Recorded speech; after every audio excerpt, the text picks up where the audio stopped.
Bonjour à tous, soyez tous bénis au nom de l'Éternel Dieu Tout-Puissant.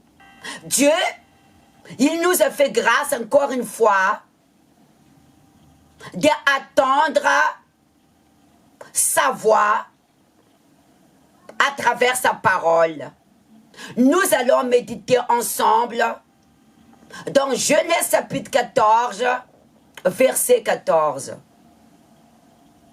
Dès qu'Abraham y apprit que son frère avait été fait prisonnier, il arma 318 de ses plus braves serviteurs. Nés dans sa maison, il poursuivit le roi jusqu'à Dan. Lorsque Dieu, il a mis une grande preuve de la foi d'Abraham, d'abandonner sa famille et quitter son pays, l'Éternel des armées a fait grâce à Abraham à travers la foi qu'il deviendra le Père des nations et toute la famille de la terre seront bénis par Abraham. Car nous savons tous qu'Abraham, comme la Bible dit, Sarah, sa femme, elle ne pouvait pas affronter. Mais ici,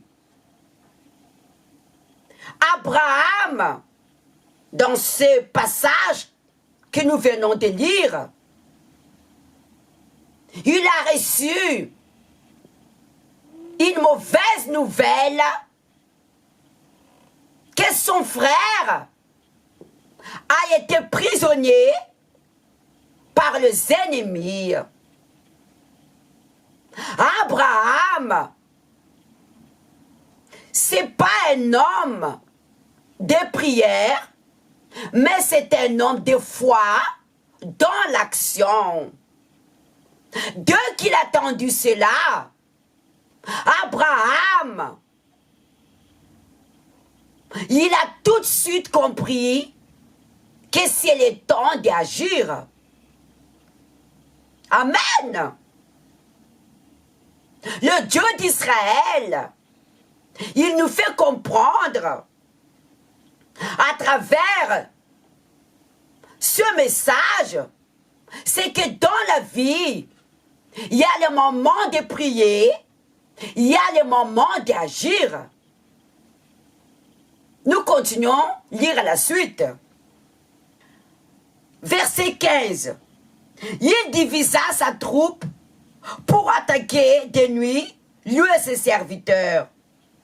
Il battit et les poursuivit jusqu'à Shoba, qui est à la gauche de Damas.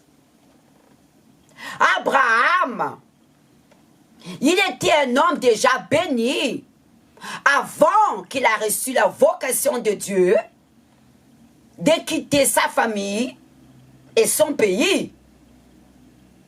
Amen. Il avait déjà acquis la prospérité, car il avait déjà un grand bien, mais il avait aussi des serviteurs. Il est parti à la confiance en Dieu. La foi, mes amis, que nous avons, c'est une foi qu'il faut mettre à Dieu dans les épreuves. Seulement, nous devons apprendre une chose, de se confier à Dieu. Amen. Abraham, il avait la foi en la parole de Dieu. Mais c'était un grand risque de tout quitter le jour et le lendemain, d'aller dans un pays lointain.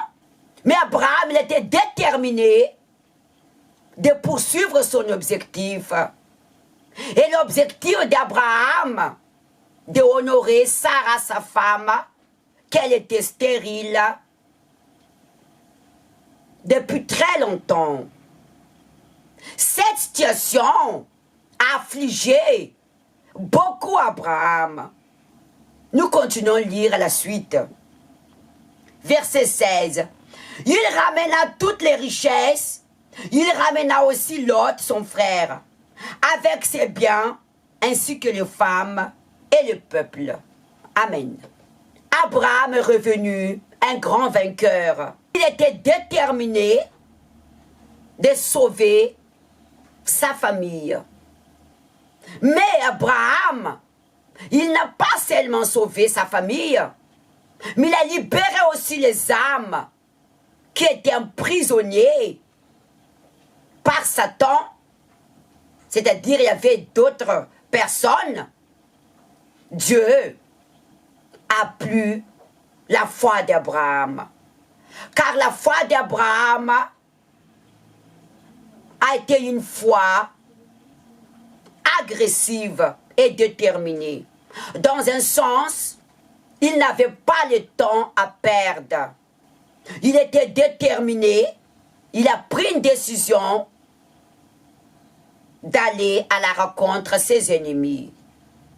Il a tué tous ses ennemis sans pitié.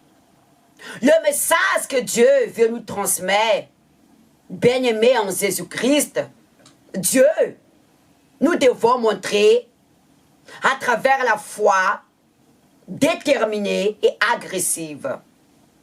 Agressive dans un sens, sans pitié de nos ennemis. Quand je dis sans pitié, de ne pas avoir les sentiments. Parfois, les sentiments, je dirais les émotions, nous empêchent de montrer la gloire de Dieu. Je vais vous donner juste un exemple. Dieu a fait grâce à chacun de nous de la connaître à travers la foi pour sauver notre famille.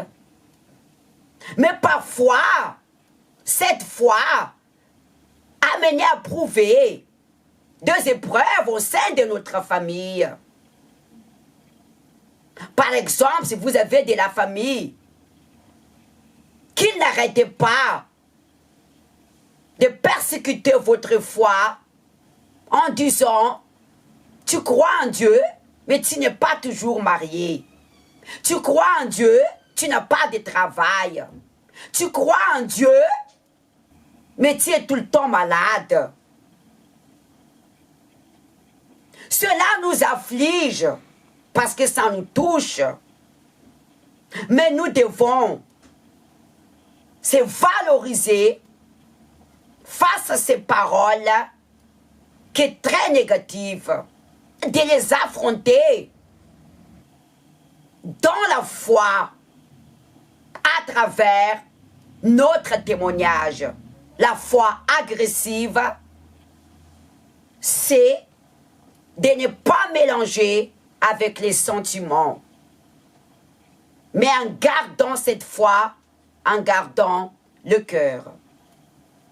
Le Dieu que nous servons, il n'a pas changé. Il est le même aujourd'hui, demain, qu'éternellement.